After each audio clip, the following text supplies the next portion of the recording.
ও শামীমের নেতৃত্বে একটি মিছিল এসেছে। আমরা তাদেরকে করতালি এবং অভিনন্দন করে দিব। শহীদ জিয়ার সময় বাংলাদেশের ইতিহাসে প্রথমবারের মতন অত্যন্ত গৌরবের সাথে আমরা বলি, উনি নিজে কোদাল হাতে চলে গিয়েছিলেন খাল খনন কর্মসূচি শুরু করতে। আমরা দেখেছি দেশনেত্রীর সময় সারা বাংলাদেশ জুড়ে বৃক্ষরোপণ কর্মসূচি হয়েছে। আমরা দেখছি পলিথিন নিষিদ্ধ করা হয়েছে, উপজেলা পর্যায়ে বৃক্ষ মেলার আয়োজন করা হয়েছে। এগুলো ছিল সেই সময়ে সবচাইতে বড় পরিবেশগত সংস্কার। নারীর ক্ষমতায়নের জন্য দেশনেত্রীর সময়ে প্রাথমিকভাবে ক্লাস 10 তারপর ক্লাস 12 বা দ্বাদশ শ্রেণী পর্যন্ত শিক্ষাকে অবৈতনিক করা হয়েছে। বাংলাদেশে প্রথম প্রাইভেট ইউনিভার্সিটি শুরু, ওপেন ইউনিভার্সিটি শুরু, পাবলিক ইউনিভার্সিটি হিসেবে ন্যাশনাল ইউনিভার্সিটি শুরু, প্রত্যেকটা বিএনপির বিভিন্ন নির্বাচিত সরকারের সময় হয়েছে। তার মানে আজকে একটা বাংলাদেশ নামক স্বাধীন দেশে আমাদের যে সামাজিক সত্তা, আমাদের যে রাষ্ট্রীয় সত্তা, তার প্রতিটা বিএনপির নির্বাচিত সরকারের মাধ্যমে হয়েছিল। এই সফলতার কারণ কি? সফলতার কারণ এই প্রতিটি সংস্কারের পেছনে ছিল জনবান্ধব, জনসম্পৃক্ত, জনগণের কাছে দায়বদ্ধ এবং জবাবদিহিমূলক একটা নির্বাচিত ও স্বচ্ছ বিএনপি সরকার।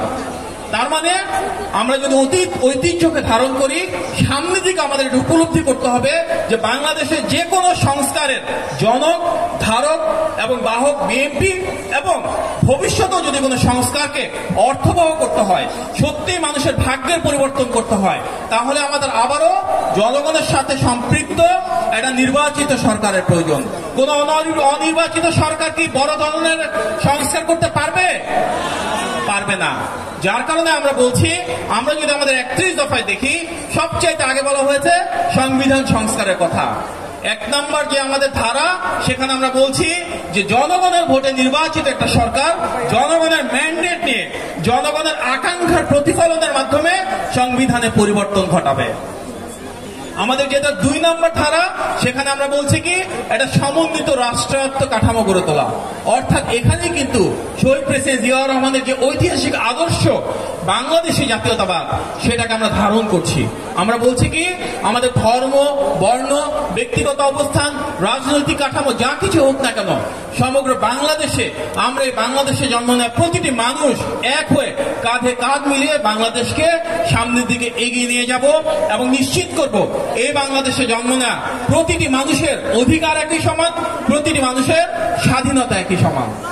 এটি যে কথার কথা না, তা আমরা প্রমাণ করেছি কিভাবে? 5 তারিখ যখন শেখ হাসিনা পালিয়ে চলে গেল, শেখ হাসিনার পতন হলো, বাংলাদেশে কি কোনো থানা পুলিশ ছিল? ছিল না। সেই সময় 5 তারিখ থেকে 8 তারিখ পর্যন্ত আগস্ট মাসে বাংলাদেশে যখন কোনো থানা ছিল না, পুলিশ ছিল না, তখন এই বাংলাদেশে আমাদের নেতা বিএনপির ভারপ্রাপ্ত চেয়ারম্যান জনাব তারেক রহমানের সরাসরি নির্দেশনায় আমরা কাঁধে কাঁধ মিলিয়ে বাংলাদেশের স্থিতিশীলতা ধরে রেখেছিলাম। প্রত্যেকটা পাড়ায় পাড়ায়, মহল্লায় মহল্লায় আমরা এক হয়ে, আমাদের প্রতিটি অঙ্গ এবং সহযোগী সংগঠনের নেতৃত্বরা এক হয়ে আমরা বাংলাদেশকে একটা স্থিতিশীল অবস্থায় ধরে রেখেছিলাম। আমরা দেখেছি পূজার সময় দেশি বিদেশি ষড়যন্ত্র হয়েছিল। আমাদের কানে যখন সেটা আসলো, আমাদের নেতা জনাব তারেক রহমানের সরাসরি নির্দেশনায় হিন্দু মুসলিম নির্বিশেষে ভাই ভাই হয়ে আমরা প্রতিটা পূজা মণ্ডপ, সকল ধর্মাবলম্বী মানুষের বসত বাড়ি এবং প্রতিষ্ঠানকে পাহারা দিয়েছি।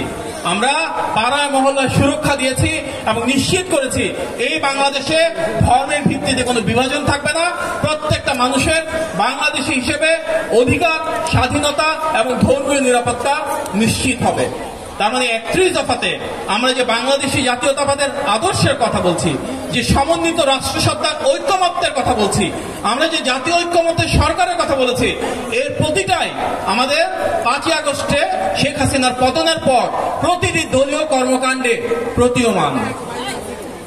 আমাদের 31 দফাতে তৃতীয় যে দাবি, সেখানে আমরা বলেছি কি বাংলাদেশ ইনশাল্লাহ আমরা আবারও একটি অবাধ, সুষ্ঠু এবং গ্রহণযোগ্য নির্বাচন আয়োজনের স্বার্থে নিরপেক্ষ তত্ত্বাবধায়ক সরকার ব্যবস্থা প্রতিষ্ঠা করব। আজকে বাংলাদেশে যে অন্তর্বর্তী সরকার রয়েছে, সেটিও কিন্তু এক ধরনের তত্ত্বাবধায়ক সরকার। এই অন্তর্বর্তী সরকার প্রতিষ্ঠা হয়েছে কিসের উপর? বিএনপির গত 16 বছরের যে আন্দোলন, যে ত্যাগ, যে সংগ্রাম, তার উপর দাঁড়িয়ে আমরা দেখেছি গত 16 বছরে সবচাইতে বেশি ত্যাগ স্বীকার করেছে আমাদের এই দল বিএনপি।